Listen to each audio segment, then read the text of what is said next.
The Live Trap, the media's dirty game against Karoline Leavitt. Live in front of millions of viewers. An ambush was set. Karoline Leavitt knew this interview could be a turning point in her career. But what she didn't know was that the spotlight wasn't there to shine on her.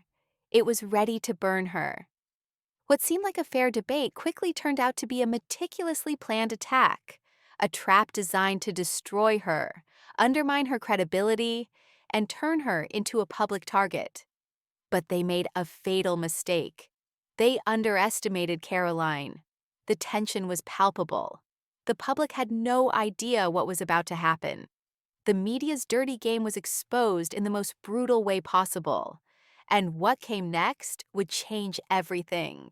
Get ready to go behind the scenes of a televised ambush, the manipulation tactics that nearly ruined a public figure, and the response that turned the narrative against the very architects of the attack. The showdown begins now. Are you ready for the truth? The trap invitation. The exact moment when everything fell apart. Karoline sat down, microphone on, spotlights on, an unexpected live attack. The audience watched without knowing what was about to happen. In seconds, a career could be destroyed. But they forgot one detail. Karoline would not be silenced. Karoline Leavitt had faced heated debates before. As a young and promising conservative political figure, she knew that the mainstream media did not play fair. But tonight would be different. The proposal seemed simple. A live interview on one of the biggest liberal talk shows on American TV. Her publicist, Tom Berenger, had received the call from a producer at the network 3 days before. We want to discuss economics and public policy. No aggressive ideological clashes, just a balanced conversation. It was the kind of invitation she did not refuse. For Karoline, an opportunity to speak directly to an audience that would not normally listen to her. On the day of the interview, the air in Manhattan was chilly, the wind biting through the alleys between the skyscrapers. When the black car pulled up to the studio entrance, a chill ran down her spine. She looked out the window, paparazzi cameras, journalists crowded together, waiting for her arrival as if they sensed a scandal. Inside the studio, the pressure increased. The lights were brighter than usual, making her skin feel uncomfortable. The room smelled of makeup and electricity. Crews scurried around, whispering to each other. It all felt like a meticulously staged scene. The hosts, veterans known for unsettling their conservative interviewees, were lined up, their smiles as artificial as the gleam of their teeth. The moment Karoline sat down and grabbed the microphone, she realized this wasn't just an interview. It was an ambush. That's when she heard it. "We're going to make history today." The words were spoken softly, almost whispered between two producers in the corner of the stage. But the microphones picked it up. She held her breath, processing the sentence as if it were a warning. Every cell in her body went into a state of alert. They were about to set her up. The production director waved. "On air in 3, 2, 1. The topic of the interview, promised as a debate on economics, was abandoned in the first few seconds. The chief presenter leaned forward, eyeing her like a hunter watching his prey. "Karoline, do you believe your speech could be considered dangerous to certain vulnerable communities?" The question was not just an attack. It was a calculated blow. In real time, the internet audience should already be bombarded with distorted headlines, inflammatory tweets, manipulated cuts. But there was a problem. They had underestimated Karoline. She smiled, a cold, sharp, practiced smile. She took a deep breath and adjusted the microphone. Did they want a massacre? Because they were about to face their worst nightmare. The orchestrated attack. The first question seemed innocent, but then came the second, the third. And suddenly, it was no longer an interview. It was a public massacre.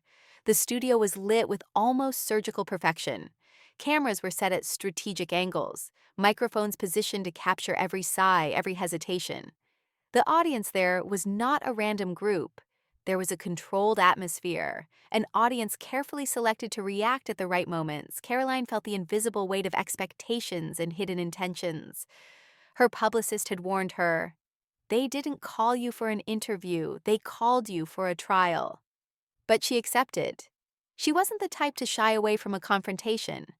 For the first few minutes, the questions followed a neutral tone. They talked about her career, her first initiatives, and the presenter, a journalist renowned for her aggressiveness disguised as sophistication, kept a rehearsed smile on her face. Until, suddenly, without any warning, she dropped the bombshell, "Karoline, let's be honest, you're not here on merit. You are here because you are a convenient spokesperson for a party that wants to manipulate young voters." The sentence hung in the air like a freshly sharpened blade. There were murmurs in the audience, muffled laughter, a few expressions of mockery.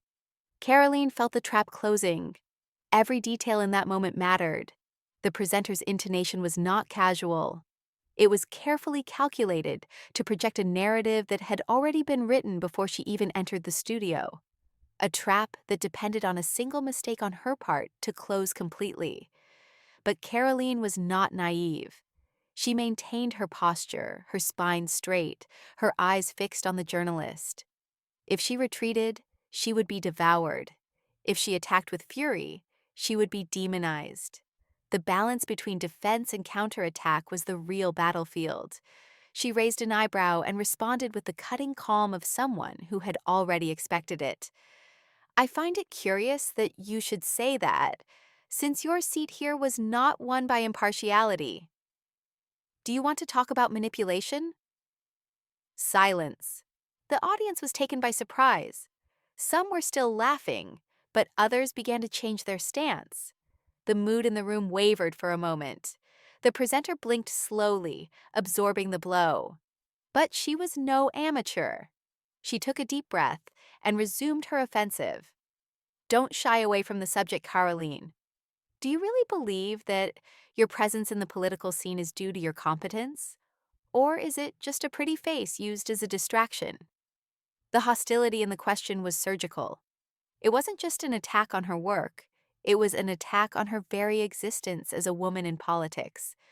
The disqualification didn't come because of her ideas, but because of her image. It was a dirty game, but a game that Karoline knew well. She allowed a small smile to appear on the corner of her lips, not from weakness, but from anticipation. If they were willing to play low, she was willing to make them pay for it.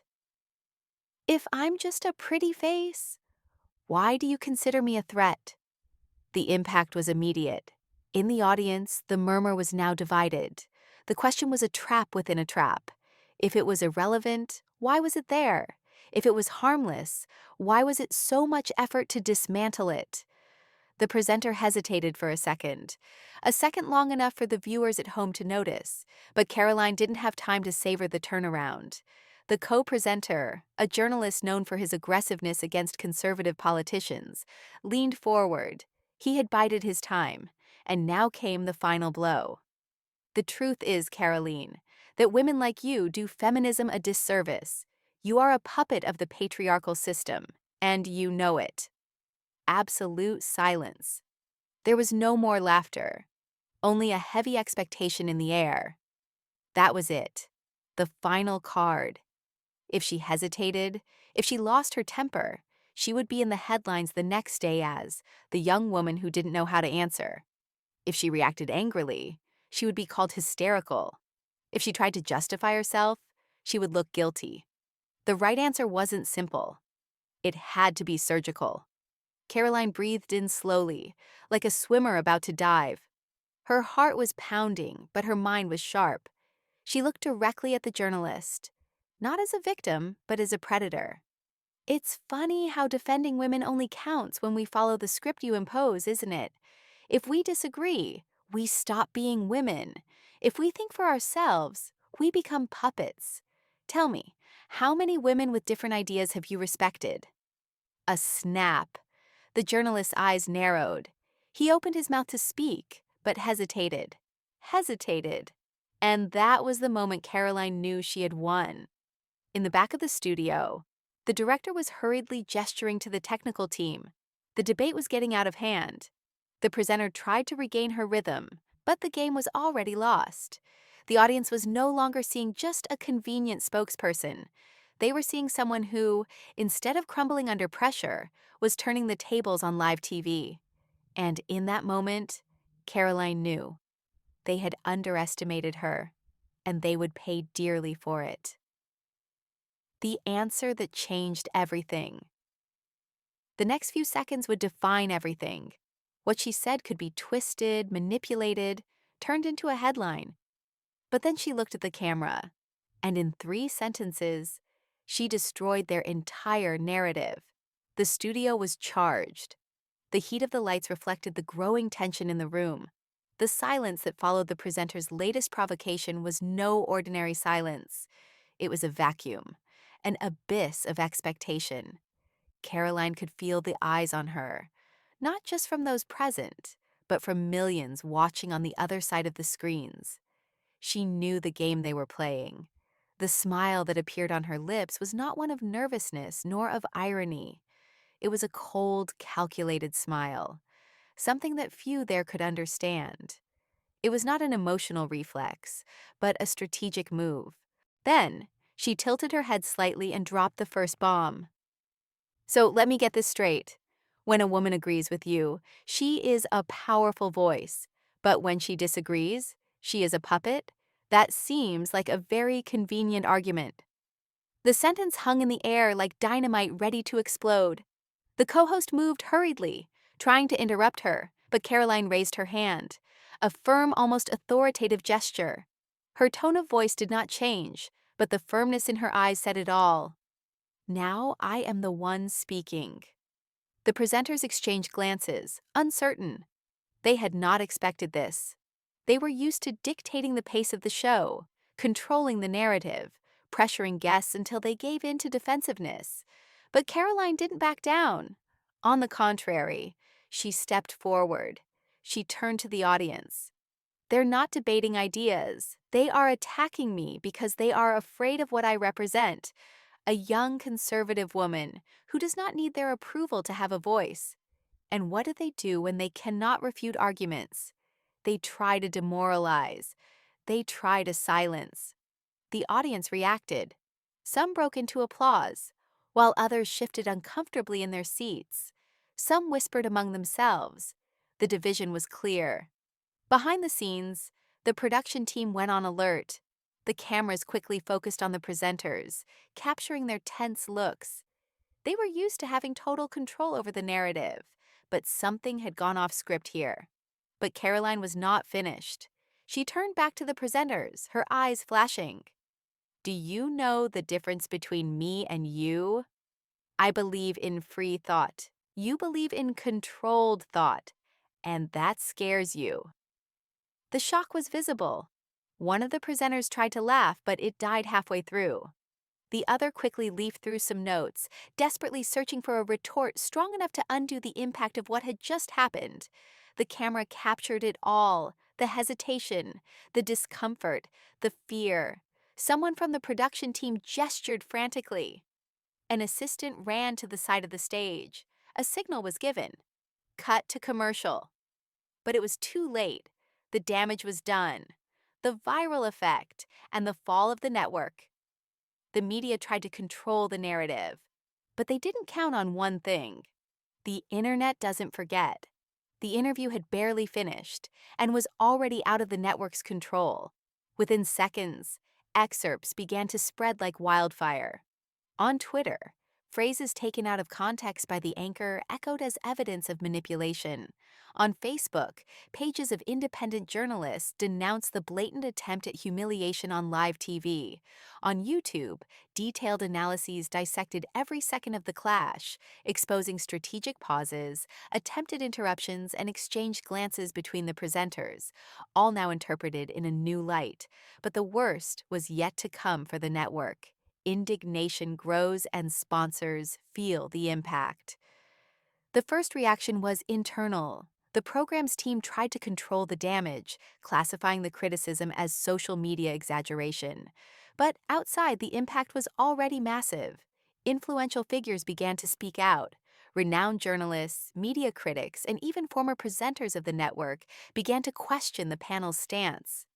"This is not journalism," said a former renowned reporter in a tweet that would soon surpass 1 million likes.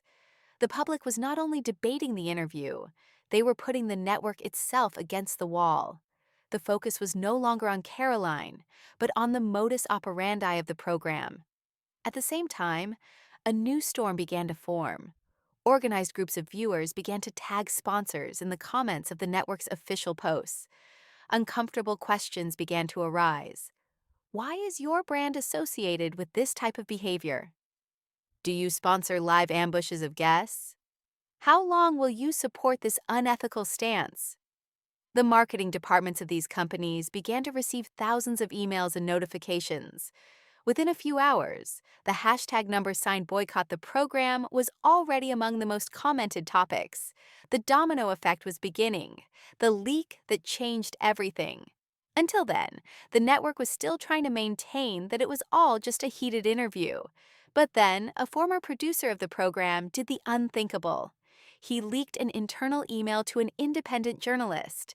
The message, sent before the interview aired, contained clear instructions. Don't let Karoline control the conversation. Make her seem inexperienced. Force a blunder. The text was explicit. There was no denying it. This was not journalism. It was a planned public execution. As soon as the document was leaked, the narrative changed completely. It was no longer a simple misconduct. It was premeditation. The internet exploded. Personalities from the academic world, communication experts, and independent journalists were unanimous. This was unacceptable. The case was no longer just in the United States, major portals began covering the story. The manipulation of the interview became a topic on TV news programs and opinion columns. The network's name ended up on international trending topics, and it was at that moment that the sponsors made their decision. The mass abandonment and the fall of the program. When the first brand announced the termination of the sponsorship contract, the network tried to downplay it. "A strategic decision by both parties," they said in a dry statement. But then the second company came along, and the third, and the fourth. The program was a rating success. But without sponsors, there was no money to keep it on the air. Chaos ensued within the network. Emergency meetings were called. The legal department was called in to try to control the damage. But with each new attempt at justification, more evidence emerged. Old videos of the program began to be analyzed with a new perspective, and the public realized that Karoline had not been the only victim of this type of approach.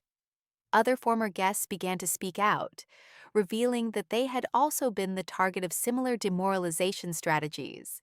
Journalists from within the network itself began to publicly distance themselves from the program, fearing that their reputations would be tarnished by the scandal. The ratings began to plummet. The audience, who had previously followed the program out of tradition, now refused to watch. And then, in a discreet announcement made on a Tuesday morning, the network announced, "Starting next week, our programming will undergo changes to better serve our audience." It was the end. Without a fuss, without goodbyes, without mentions. The program simply disappeared from the schedule. And Karoline? She emerged as one of the most powerful figures of the moment. Her reputation not only survived, but grew exponentially. People began to see her as someone who had faced a corrupt system and emerged victorious. Her attitude during the interview was praised. She did not despair, did not give in to pressure, did not fall into the trap.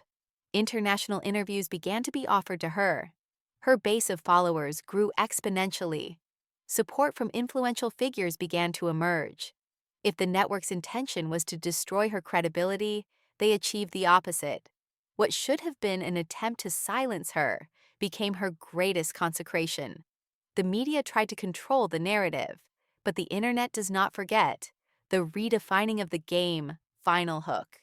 In the end, it was not about a debate. It was about something bigger, something that was just beginning. That night was not just a clash of ideas. It was an event that redefined the rules of the game. What was supposed to be a calculated attack on Karoline ended up becoming the moment that would change not only her career, but the entire political and media narrative surrounding her. The hosts entered the program certain of their superiority. They had all the weapons they needed to destroy her, an edit designed to distort her speeches, a dossier full of manipulated headlines, and above all, the support of an audience that, until then, seemed conditioned to see Karoline as a problem to be eliminated. But something got out of hand. Each attack met with an impenetrable defense. Each attempt to expose her resulted in a devastating counterattack.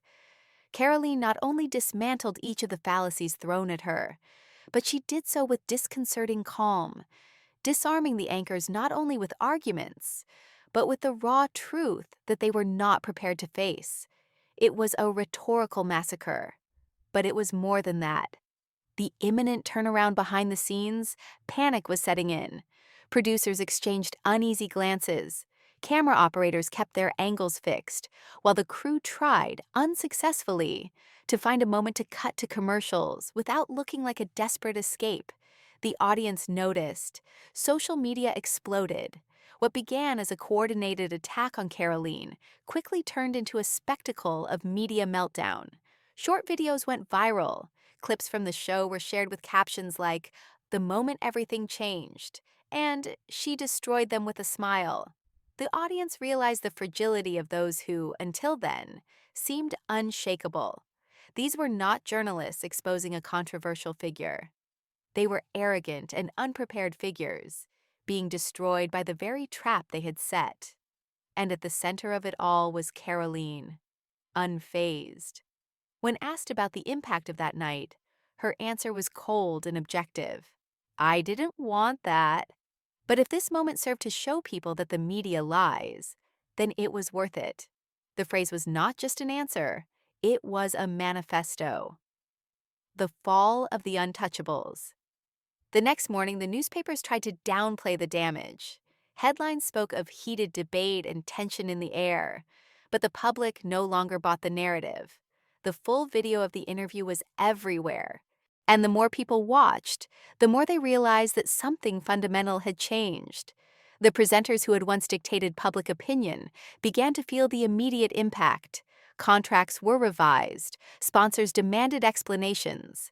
The television channel was forced to deal with a barrage of criticism, but the most destructive were not the professional consequences.